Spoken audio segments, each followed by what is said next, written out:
नमः संस्कृताय। संस्कृत कक्षा में आपका स्वागत है। मैं प्रतीत राम वर्मा, असिस्टेंट प्रोफेसर, श्री गांधी महाविद्यालय, सिधौली, सीतापुर। आज मैं बीए भाग 3 के अंतर्गत संस्कृत प्रथम प्रश्न पत्र काव्य एवं काव्य शास्त्र पढ़ाने जा रहा हूँ, जिसके अंतर्गत मैं आचार्य विश्वनाथ द्वारा लिखित साहित्य दर्पण ग्रंथ का प्रथम परिच्छेद पढ़ाऊँगा और उसके अंतर्गत मैं आपको काव्य लक्षण बताऊँगा। तो आज मेरे इस व्याख्यान को ध्यान से सुनिए तो आपको काव्य का लक्षण आसानी से समझ में आ जाएगा। मेरे व्याख्यान का विषय है काव्य लक्षण। लक्षण ही वह तत्व होता है जो किसी पदार्थ की सीमा को निर्धारित करता है। लक्षण ही वह तत्व होता है जो किसी पदार्थ की सीमा को निर्धारित करता है और उसकी सीमा को निश्चित करता है, उसको विशेष स्वरूप प्रदान करता है और उसे अन्य पदार्थों से अलग करता है। 3 बातें। लक्षण की क्या विशेषता है? कोई एक पदार्थ की सीमा को निश्चित करता है, उसे विशेष स्वरूप देता है और उसको अन्य पदार्थों से अलग करता है। ये विशेषता होती है लक्षण की। तो काव्य एक बहुत ही गंभीर तत्व है, बहुत ही दुर्बोध तत्व है और उसका जो है निर्दुष्ट होना, निर्दोषित होना अर्थात दोष से मुक्त होना बहुत ही कठिन काम होता है और ऐसा जल्दी मिल नहीं पाता है। कोई व्यक्ति अगर काव्य लिखेगा, कोई भी महान ज्ञानी, तो बिल्कुल निर्दोष काव्य लिख ही नहीं पाएगा, कुछ न कुछ दोष उसमें जरूर रहेंगे, इतना तय है। लेकिन संस्कृत साहित्य के अनेक विद्वानों ने काव्य लक्षण बताने के लिए तमाम प्रयास किए और उनके प्रयास सफल भी हुए।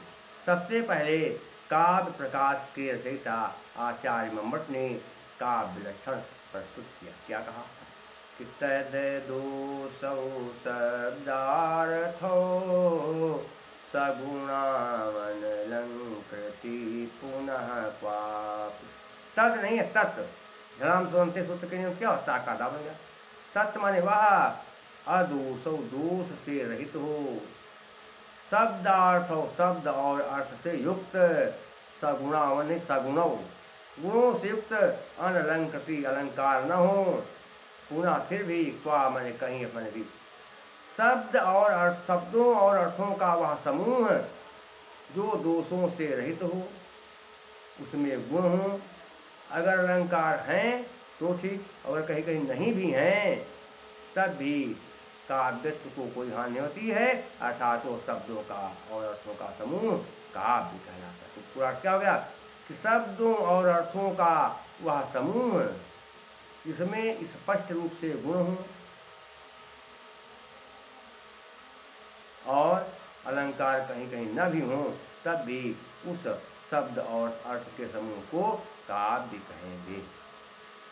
शब्द और अर्थ का वो समूह जिसमें गुण हो, रस हो और अलंकार हो तो भी न हो, तब तो भी कहीं कहीं न हो, तब भी उस शब्द और अर्थ के समूह को, उस पद को वाक्य काव्य कहेंगे।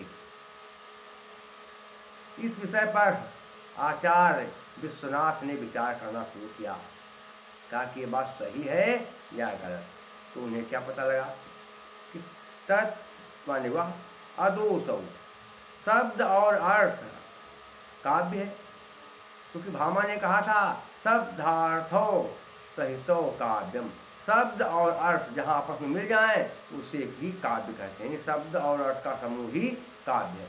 तो आचार्य विश्वनाथ ने कहा है कि ऐसा शब्द और अर्थ का समूह जो दोष से रहित हो, ये तो हो ही नहीं पाएगा, क्योंकि जितने भी शब्द और अर्थ हैं उनमें कुछ न कुछ दोष तो होते ही हैं, कम ज़्यादा हो सकते हैं, क्योंकि कहो पूर्णतया दोष हो ही ना, ये बात संभव क्यों कहा गया है।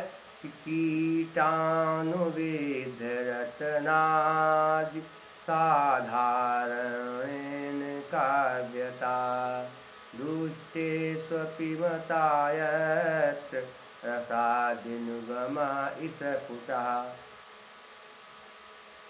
कि जैसे रत्न में कीड़ा लग जाता है, कीड़े को काट देता है, तो कीड़ा के काटने से रत्न की रत्नता नहीं समाप्त होती, कीड़ा के काटने से रत्न की रत्नता नहीं समाप्त होती है, उसका मूल्य कम हो जाता है। ऐसे ही कोई बहुत सुंदर कपड़ा हो, उसमें खरोच लग जाता, किनारे फट जाए, तो कपड़ा थोड़े खराब आ जाएगा, थोड़ा सा उसका मूल्य कम हो जाएगा, वही सस्ता बिकेगा।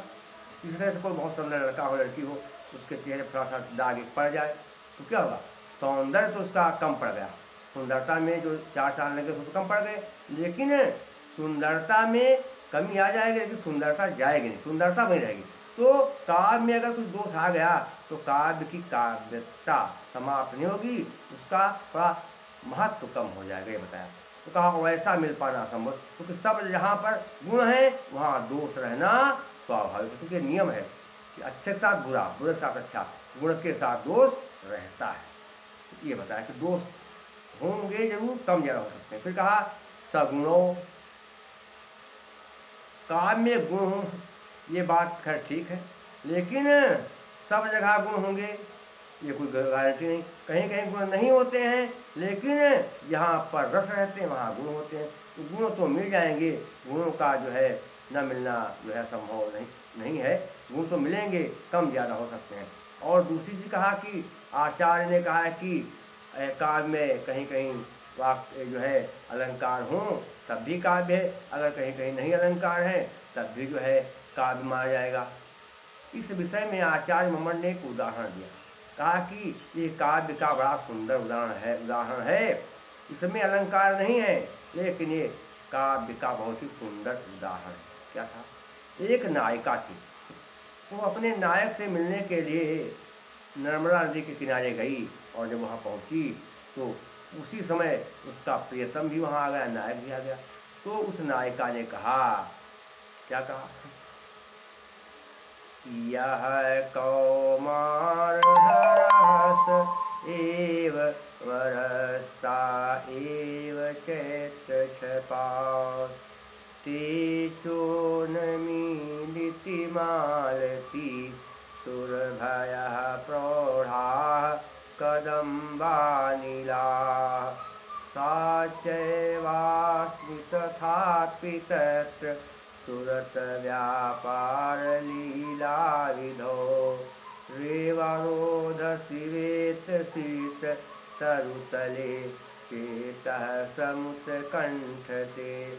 नायिका ने कहा कि जिसने मेरे कौमार का हरण किया है वही मेरा प्रियतम है, पति है, वही चैत की रातें हैं, और वही विकसित मालती की लताएं हैं, और कदम्ब के पेड़ों से मिली हुई, कदम्ब के पेड़ों से लग करके सुगंधित हवाएं भी बढ़िया बढ़िया चल रही हैं, और वही नर्मदा नदी का किनारा है, वही बेत की लताएं भी पास में हैं, सब कुछ है, और मेरा मन फिर भी तुरंत व्यापार करने के लिए, प्यार करने के लिए उत्कंठित हो रहा है, लेकिन प्यार नहीं हो पा रहा है। मेरा मन तो बड़ा लालच हो रहा कि जाओ प्यार करें, लेकिन प्यार नहीं हो पा रहा है।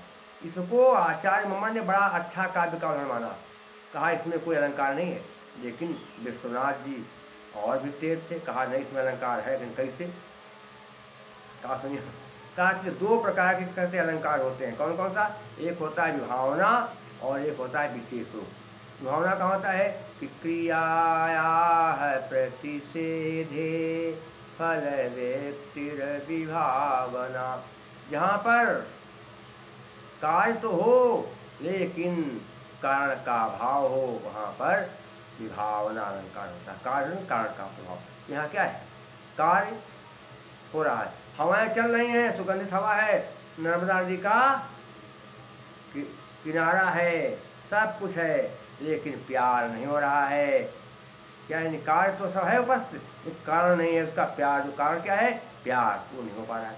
दूसरी चीज क्या है, विशेषोक्ति खंडेषु कारणेषु फलां वचः, कार्य हो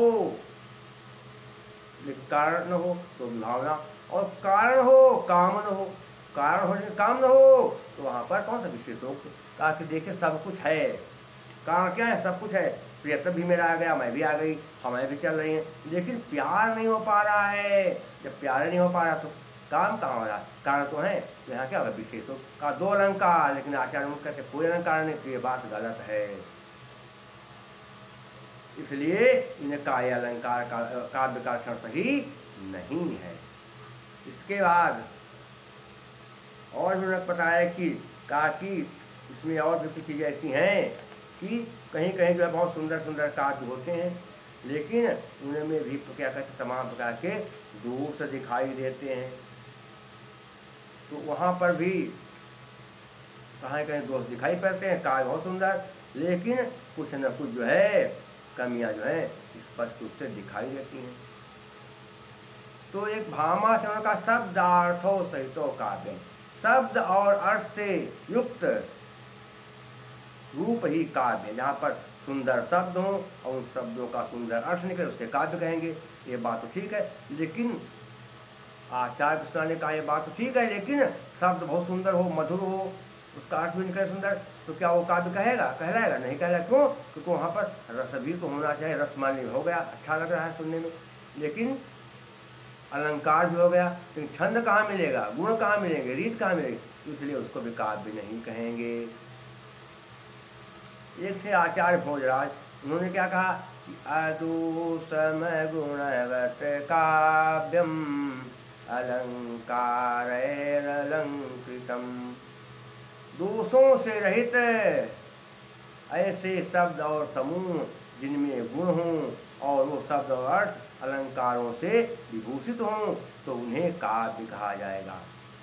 आचार्य विश्वनाथ ने कहा ये बात उनकी ठीक है कि दोषों से रहित हो काव्य, शब्द और अर्थ दोषों से रहित हो, अलंकारों से विभूषित हो, गुणों से हो, ये बात तो सही है, लेकिन अगर रस नहीं होगा तो रस के बिना काव्य को काव्य कैसे माना जाएगा? ये बात भी पूर्णतया सही नहीं है। ये बात उन्होंने कही। इसके बाद आई बात क्या, दंडी एक थे, उन्होंने क्या कहा कि शरीरम तावदिष्टार्थ व्यवच्छिन्ना पदावली, कि जब शब्द और अर्थ की मनचाही पदावली को कवि लिखता है तो पदावली ही काव्य बन जाती है। ये बात भी सही नहीं। क्यों? क्योंकि मन चाहा लिख दो सब कुछ बढ़िया है, उसमें सब कुछ क्या काव्य के स्वरूप के जो लक्षण आ जाएंगे, ऐसा नहीं हो पाएगा। तो काव्य का मतलब क्या है, उसमें रस होना चाहिए। मुख्य चीज क्या है? रस, उसके साथ गुण हो, अलंकार हो, रीति हो, वृत्ति हो, सब होना चाहिए, तभी जाकर उसे काव्य कहेंगे। वामन जी एक थे, उन्होंने कहा रीतिरात्मा काव्य, काव्य की आत्मा रीति है। तो आचार्य ने कहा कि रीत का मतलब शैली, कहने का ढंग, कहने के ढंग को हम काव्य नहीं कह सकते, क्योंकि पहेलियों को हम बड़े अच्छे ढंग से कहते हैं, सुनने वाले को मजा आता है और कहने वाले को, बूझने वाले सबको, चुटकुला में बड़ा मजा आता है, तो क्या वो काव्य हो गया? काव्य नहीं होगा कि कहने का ढंग ही काव्य, अच्छे ढंग से किसी को कुछ कहा जाए तो कहिए काव्य। काव्य नहीं, काव्य का मतलब है वाक्य में रस, अलंकार, गुण, छंद, रीत सब कुछ हो। आनंदवर्धन ने कहा ध्वनिरात्मा काव्य, कि काव्य की आत्मा ध्वनि है। तो ये बात तो ठीक है कि जहाँ पर ध्वनि होगी वहाँ काव्य है, लेकिन कुछ आवाज़ें करते ऐसी होती हैं कि उसमें जो है काव्य हो ही नहीं सकता। जैसे देखते पटाखा, बम का विस्फोट होता है, पटाखा रखते हैं, और हवाई जहाज़ चलता, कितनी आवाज़ गंभीर होती है, रेलगाड़ी चलती है और हवा तेज चलती है, तूफान आती है, आंधी, तो क्या वहाँ भी तो आवाज़ होती है? क्या काव्य? सब ध्वनि में काव्य नहीं, ऐसी ध्वनि है। तो ये कहते कि रस से युक्त ध्वनि काव्य है, लेकिन रस तो लगाया नहीं। तो कुछ चीज़ें ऐसी हैं ध्वनियाँ जो कानों को बड़ी बुरी लगती, सोचती ध्वनि हमारे पास या ले जाए, हमको सुनने को न मिले। तो ध्वनि को काव्य नहीं कहा जा सकता, ध्वनि आत्मा भी नहीं हो सकती काव्य की। क्यों? क्योंकि ध्वनि ऐसी जो रस से परिपूर्ण हो, उस ध्वनि को ही हम काव्य कहेंगे। ये बात हो जाए। तो इन तमाम विद्वानों के लक्षणों को आचार्य विश्वनाथ ने जो है विचार देखा, पढ़ा, और भी तमाम हिंदी में भी थे कवि, एक थे धूमिल, उन्होंने कहा कविता भाषा में आदमी होने की तमीज है। मुंशी प्रेमचंद ने कहा कविता जीवन की आलोचना है। और सुमित्रा नंदन ने कहा कविता हमारे परिपूर्ण क्षणों की वाणी है। इस तरह से तमाम कवि हुए। अंत विश्वनाथ ने सबके काव्य क्षणों का भली भांति अवलोकन किया। इसके बाद में कहा कि ये सब बातें सही नहीं है, काव्य का सही लक्षण है वाक्यम रसात्मकम काव्यम। जिस वाक्य को पढ़ने से आनंद की अनुभूति हो, आनंद मिले, मजा आए, और उस वाक्य में रस अलंकार गुण रीति भी हो साथ साथ, उसी वाक्य को काव्य कहेंगे।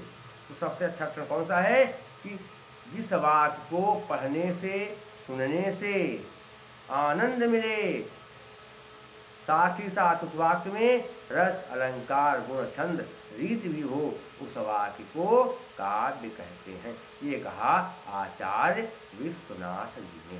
ये है काव्य का लक्षण। कुछ चीज़ें क्या कहते हैं आप ध्यान में रखेंगे कि जो है बता चुके हैं, एक बात फिर से सुन लीजिए कि जो काव्य शास्त्र के ग्रंथ हैं इनका विभाजन अलग अलग होता है। जैसे महाकाव्य का विभाजन सर्गों में होता है, वैसे ही साहित्य दर्पण का विभाजन परिच्छेदों में हुआ है। 10 परिच्छेद हैं साहित्य दर्पण में। और काव्य प्रकाश का विभाजन उल्लासों में हुआ है। 10 रूपकम का विभाजन प्रकाशों में हुआ है।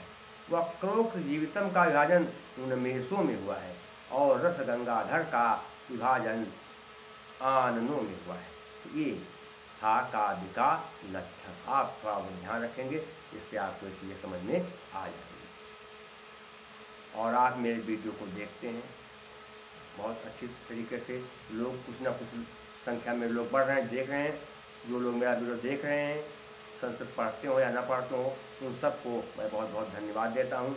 मैंने YouTube पर 2 कथाएं भी अपलोड कर दी हैं। एक है आदर्श पुत्र कुल की कथा, और दूसरी है श्रीमद् भागवत महापुराण में गोकर्ण और धुंधुकारी की पावन कथा। ये 2 कथाएं हैं, इन्हें भी आप ऑडियो में है वो, उसको आप सुन सकते हैं, आनंद प्राप्त कर सकते हैं।